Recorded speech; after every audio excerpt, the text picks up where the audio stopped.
we will be looking at an overview of machine learning algorithms. In the last video, we saw a brief overview of the history of machine learning. Today, we will be looking at a broad set of ideas that play themselves again and again in machine learning. So, here are some common terms that you would encounter if you have just been new to machine learning. One is the term of artificial intelligence. Artificial intelligence is a very broad term, it simply means any method that tries to replicate the results of some aspect of human cognition. The reason the word results is being emphasized is because we might not actually replicate the processes themselves, but only the results. So, if somebody is playing chess, somebody is driving a car, all you want to do is to make sure that the final output is the same, whether it is a machine or whether it is a human being. As against this, machine learning is a specific term that means programs that actually perform better as your experience grows. What is meant by experience is something that we will discuss a little bit later, but what it means is if you have, let us say, a calculator is not getting better, you know, as you ask it to do multiplications again and again and again, but if a human being is there, the person might actually get more accurate or faster as they do multiplications for a while. So, machine learning is supposed to replicate this process, which is as the experience in a particular field grows, whether it is spam detection or whether it is vision or anything of that sort, machine learning is the set of algorithms which actually gets better. Artificial intelligence might or might not actually get better with experience. You would have also heard the term neural networks or artificial neural networks. They are a type of machine learning algorithm. And most commonly you would have heard the term deep learning, which is a certain type of artificial neural network. Nowadays it is being used in a broader sense, but more technically all it means is a neural network with a bunch of layers, which we will see later. Finally, you would have heard the term big data. This is not a term that we will be using as far as this course is concerned, but simply it is a set of statistical techniques which we also use within machine learning. But the basic idea between in big data, let us say, you know, often used very commercially, is to find out unobvious patterns. Machine learning typically is to find out patterns which are obvious to human beings, but might not be obvious to programs. Okay. But big data is typically trying to find out patterns which are not really obvious to human beings. So, as far as this course is concerned, we will be looking at primarily these three. We are not looking at big data techniques or more general artificial intelligence techniques. So, here is a kind of Venn diagram to show the relationship between various terms. This has been kind of adapted from Goodfellow's book. So, artificial intelligence, as you can see here, is a broad term, okay, broad term that encompasses a lot of things. It also encompasses rules based learning, which I discussed in the last video. Machine learning is explicitly not rules based, which we will see a little bit later, and deep learning is a particular subset of machine learning itself. So, what is machine learning? If you are completely unfamiliar with the field, you might think it looks something of this sort. This is obviously not true. Okay. It is not a machine which is reading books or reading information and trying to learn something.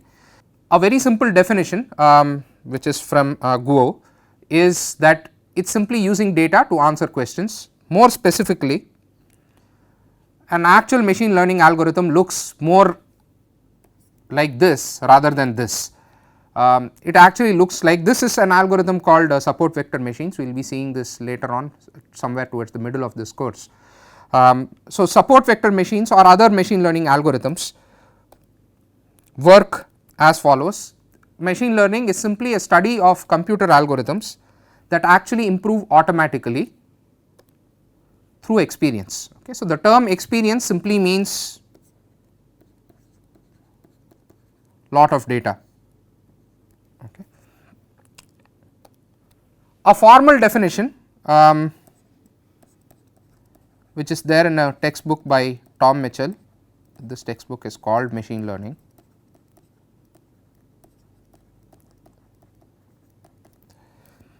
It is that suppose you have a task T, okay, and you have some experience E on it, and you have a performance measure P. A standard example, task T could be, let us say, recognizing spam. Okay. So, you suppose you have emails, you want to recognize whether this email is a spam email or not. Experience E is the data that you give mails and label them spam or not spam. So, this would be the experience that you are giving this program. P is a performance measure. The performance measure is how many or what fraction of emails are you labeling as spam.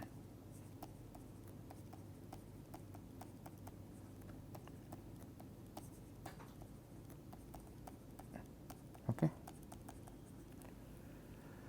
So, what this definition says is, as E increases,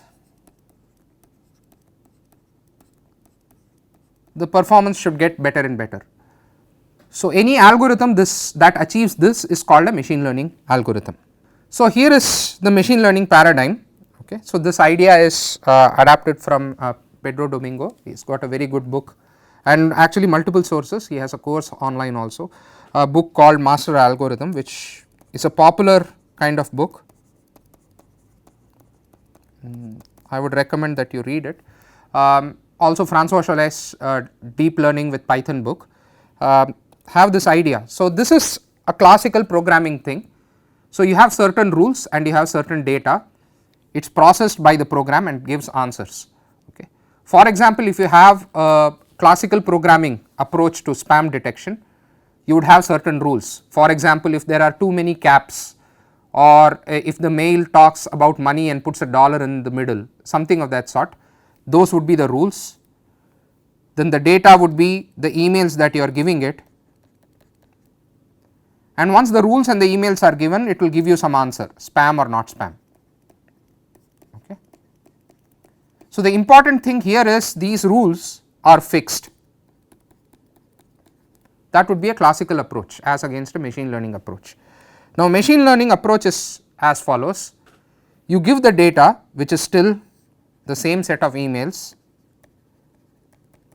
you also give the answers, which is whether it is spam or not spam,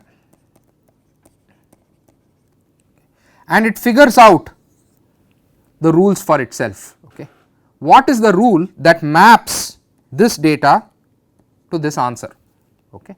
So, this is the basic idea of machine learning, which is you have to find out a mapping between your input and your output. In this case, the input is the data or the emails and the output is the answers, whether it is spam or not spam. In other cases, you could have data like you have an image, is this a cat, is this a dog, is this a horse, those are the answers. So, you show it thousands of images of cats, dogs and horses, and you label each one. This would be an example of what is called supervised learning, and then it finds out what rule is it that we are implicitly using in order to figure out what a cat looks like, what a dog looks like, what a horse looks like, etc., etc. So, you can use this kind of paradigm for practically everything, okay, as we will see throughout this course. Okay. So, when is this kind of machine learning useful? It is not generally a good idea to use machine learning when you are actually very clear about the rules. So, this is some generally this is true, we will see some exceptions for this. Okay. So, one thing I will mention is typically a rule of thumb is do not use, if the rules are very concise and clear. Okay. So, there is no ambiguity about what the rules are, okay, and you are not a victim of combinatorial explosion. In such cases, machine learning is probably not the best thing to go for. However, in cases where experts are not able to explain their expertise, okay, for example, you drive a car, how do you drive a car? It is not very easy to concisely explain it into a set of finite rules, that this is how I am driving a car, this is how I recognize that something is spam or not spam.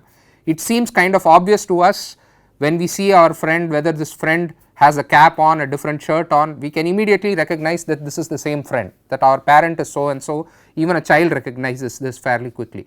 In such cases, when we are not able to explain our expertise, it usually means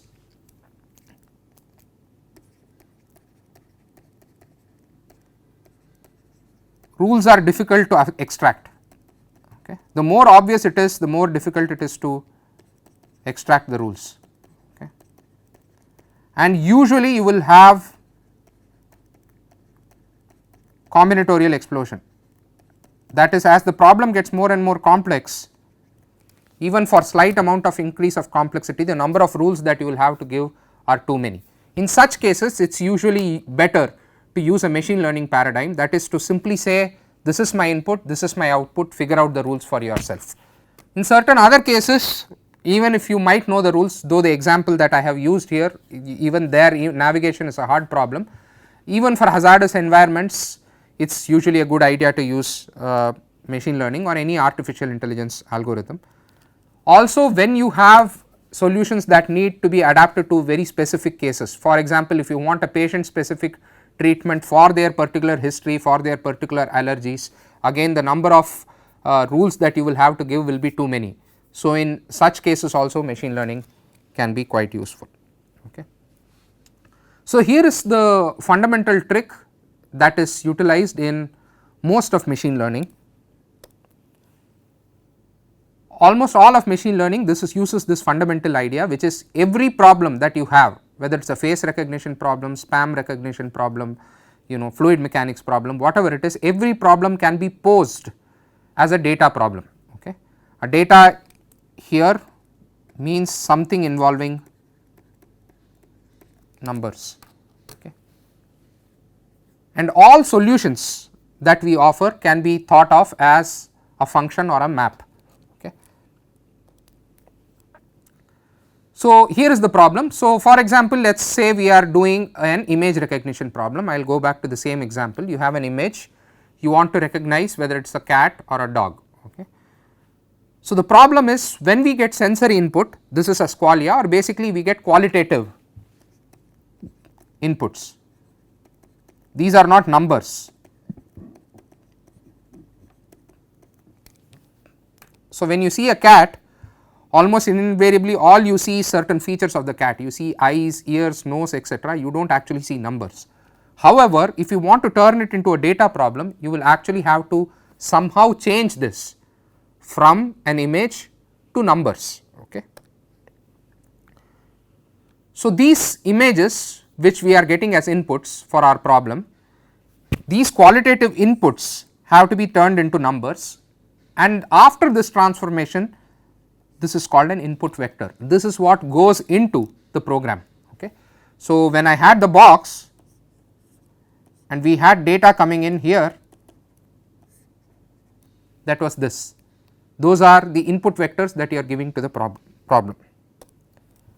Similarly, you have outputs that we give. So, let us go back to the same example. If I see an image, I can call it a cat or I can call it a dog, but a cat and dog are words, these are not numbers. You again have to turn these into numbers as well, and these will be called output or target vectors. Okay. So, these are the answers in the previous slide. These also have to be posed as numbers. There is a slight difference between output and target vector. Output vector is what the machine will give out in the final case. Target vectors are what we give as examples in the middle. We will see this later. Okay. So, an essential part of the process of machine learning is to somehow decide on what are the appropriate inputs and what are the appropriate outputs, which can also be easily turned into numbers and with which you can train your algorithm. This is an essential part of the process. Okay. Even the rules we get out have to be finally posed in terms of formulae, programs or numbers. Okay. Now, the learning task is to find a map that takes the input and gives out the output. So, this can be thought of as a function that takes in an input vector and gives out an output vector. Okay. So, this is a function or a map that does this. So, this is the fundamental trick that we will always use. Any problem you have, whether it is a cognitive problem, any problem can always be turned into a problem which takes in a bunch of numbers and gives out a bunch of numbers, and what we want to find out is what will map this input numbers into the output numbers. So, this is the fundamental idea behind most of machine learning. So, now let us come to various types of learning problems. Now, before I go into this, I want to point out that even though we have split it into several types of learning approaches, this has been done traditionally, not all of them have clear boundaries. So, you might find a case that goes into one type of learning approach or the other type of learning approach. Let us see a few. So, one of the most popular, even the examples that I have used most commonly are what is called supervised learning. Supervised learning is data which is labeled by human experts. You have somehow labeled this data and you have said for this input, this is the output. An example is something of this sort. Let us say you have some 12 data points, each of these data points could represent anything. Please remember from the last slide, each point here could represent a whole image, because any image can also be turned into a vector, it can be turned into some set of numbers. Okay. So, let us say we have three types of data which you can see. You have one set of crosses which are blue, one set of squares which are black, and one set of circles which are red. And suppose somebody gives a new point which is here, or someone gives a point here, and you want to find out whether it is of type cross, type square, or type circle. Okay. This is a supervised learning problem. The spam not spam example I gave you was also a supervised learning problem, because each example you gave, each email you gave, you also simultaneously said is this spam or not spam.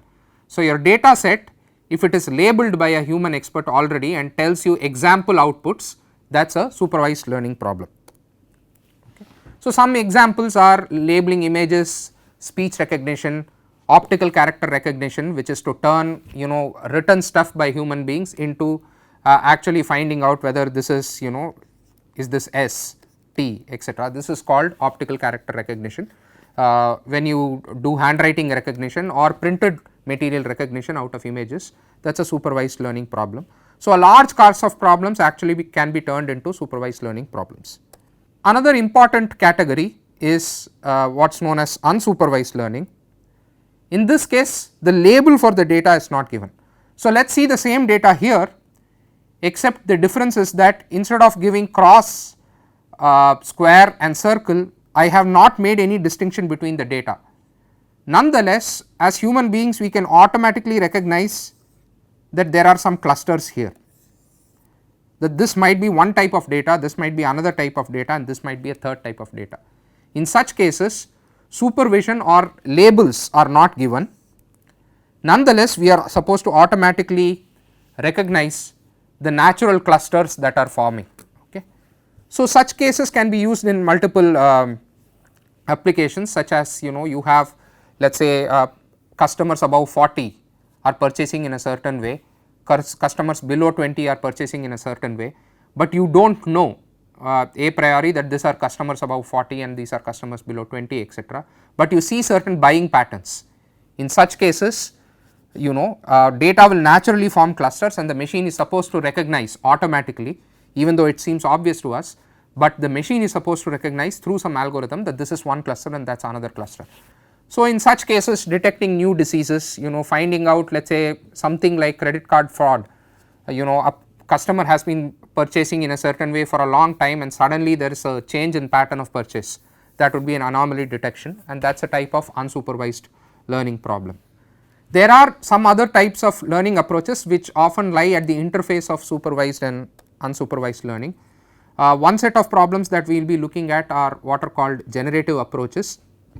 The idea behind a generate approach is to create a new data that is somewhat like a given set of data. For example, if I show you 100 images of cats, any human being can try at least and draw a new cat which will not look like the 100 images that you already saw, but it will look somewhat different, but it will at least extract key portions of a cat. So, such a learning approach is called a generative approach. This is neither labeling nor clustering, but it is actually generating new data. Typically this is included within unsupervised learning. We will be covering generative approaches towards the end of this course and also during some sequence learning. There is another type of learning, this is called semi supervised learning. This is also quite possible, especially in medical images. You have a small amount of labeled data available along with unlabeled data. So, you have let us say a few MRI scans and you have some let us say labeled tumors etc. within that, but you also have a lot of other data where the expert has not able to been able to go over the data. Okay. In such cases you kind of leverage the labeled data and then use the unlabeled data and start solving a full supervised learning problem, and this is called a semi supervised learning. There is also something called self supervised learning, where you actually do not have any labeled data at all, but you can kind of figure out some implicit labels, okay, from data using heuristics. An example of this is what was called autoencoders, which we will cover later on in the course. Another example would be something like you have a few video frames and you want to predict the next video frame. In such a case you would kind of use self supervised learning. Okay. Finally, we have something called reinforcement learning, which is getting a lot of traction nowadays. So, in such cases the easiest example for reinforcement learning would be a game like chess or any video game that you play. So, you make a move and maybe 20-30 moves later you get to know, and you get to know only one thing: did you win, did you lose, or did you draw. But early on 20-30 moves ago you do not know whether that particular move that you chose led you to win or led you to lose. Okay. So, you are trying to find out what action to take at a particular point based on rewards that are really far removed in time. Okay. So, unlike let us say simple supervised learning where I show you an image of a cat and say cat, here you are making a move, you do not know whether the move is right or wrong, whether it led you to win, lose or draw, but you know the result of a combination of moves after a long time. Okay. So, trying to learn under such an environment is called reinforcement learning. We will be looking at a brief introduction to this also towards the end of the course. Now, again I will repeat the same point that I made earlier, which is the distinction between these various classes is actually quite blurred quite often. We will mostly approach the course as if we are doing either supervised learning or unsupervised learning. So, here are again according to Guo some 7 steps in machine learning. This is not a hard and fast rule, but this is a very good abstraction of the whole machine learning process. So, the first step of course is to decide on what data you want to use for the problem and then gather the data. Often you will have to do other things here, you will have to clean the data up etc., which is the second step. Okay. You also want to ensure that there is no inherent bias. So, for example, people doing election polling, they want to make sure that they have not taken one section or the other. Similarly, when you collect let us say data for whether a person has cancer or not, you are likely to have something which is called class imbalance. That is because if I randomly collect data from the population, 99.5% of the people are bound not to have cancer. So, even if I take random data and say this person does not have cancer, I am going to be right 99.5% of the time, because the amount of data that I have for people with cancer is actually very low. So, when you prepare data, you want to make sure that either the data is without bias or that you have sufficiently accounted for this in your algorithm. The third part is choosing a model or algorithm. So, we will be covering a large number of algorithms through this course. Okay. So, some of those are written here: random forest, artificial neural networks, etc. So, choosing an algorithm is part of the problem. There is no hard and fast simple rule for which algorithm works the best for which problem. This is very much like modeling in engineering sciences. There is no always clear model that you can use. Some models perform well in some domains and some perform well in some other domains. We are discussing details of several models and algorithms in this course, so that you can appropriately choose and find out. Of course, choosing this is more of an art than a science. Okay. And then comes training. Each model that you will have certain unknown parameters, which we will see the rest of the course. So, using data in order to determine model parameters is known as training. And of course, after you do this, you then try and find out, you test how did my particular model and particular set of parameters do, and if it did not do well, you might have to tune a few things. Hyperparameters will come to the end, and after this whole process is over, this is the training process, training and testing process. Prediction is final deployment. Okay. So, let us say out of all this you made an app which does machine learning and it is a cat identifier. Final prediction is you deploy the app and the customer uses it in order to deploy and check whether this person has a cat or not, or whether this is spam or not spam. So, the first set of algorithms we will be doing in the course will be supervised learning algorithms, and typically in supervised learning it splits into two. You either have a classification problem. A classification problem simply means you want to split the data into discrete categories. So, this could be category 1, this could be category 2, this could be category 3. So, all the person the end result that they want is to know what is this, is it A, B or C, is this a cat, dog or a horse, is this email spam or not spam. Such a problem is called a classification problem. Okay. This happens whenever you have discrete data. Okay, for example, cancer, not cancer, benign tumor, malignant tumor, etc. Tumor classification, etc. would be classification problems. Another problem is regression. Regression is typically has real number data, has a number associated with it, and you have an example of something happening in the past. You could have house prices depending on their area. You could have, for example, the example that is written on this slide, you could have previous stock prices and you want to know what the stock price is going to be tomorrow. Okay. Such problems are regression problems, they are not really speaking classification problems. This is not good or bad, but you actually want an actual number out of this or a set of numbers. These problems are known as regression problems. So, some of the mathematical ideas that we will be using in this course or linear algebra. Okay. Why do we need linear algebra? Remember that as was said earlier, machine learning involves mapping. It involves mapping of what? From an input vector to an output vector. Now, what maps vectors to vectors?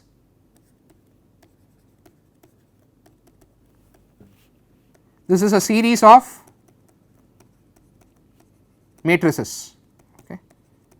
So, if I take one vector and I have to map it to another vector of a different size, I have to use a matrix, okay, which is why we are going to look at linear algebra. Again, we will only cover very rudimentary ideas, most of it should be already familiar to you within linear algebra. Okay. Next is probability. So, the reason we use probability is whether it is the data that is given to us or the results that we see. You might see a person from far and might not know whether this is quite your friend or not. A person identifying a criminal from a lineup might not be 100% sure that this is exactly the criminal that they want. Similarly, the machine need not be completely sure that this image is that of a dog or cat or this tumor is cancerous or not cancerous. So, they have some amount of uncertainty built into them. So, we account for this uncertainty using probability theory. A very important component of machine learning is the idea of conditional probability. So, in case you do not know it, please do refresh it. We will be looking at it through this course also, but this is just a heads up for you that conditional probability is particularly important. The next idea that we will be looking at is that of optimization. The reason we require optimization is that we have a whole bunch of models within machine learning, and we want to find out which set of parameters is the best for a given model. Of course, when we come to optimization, automatically you come to differentiation and you come to multivariable calculus. So, we will be looking at a simple calculus, even though we will not be covering calculus, we will be looking at multivariable ideas such as gradients, etc., which are very important in order to find out optimization. Optimization is really important because finally most machine learning models actually reduce to just solving some optimization problem or the other. In fact, modern machine learning theory is extensively, it uses optimization theory.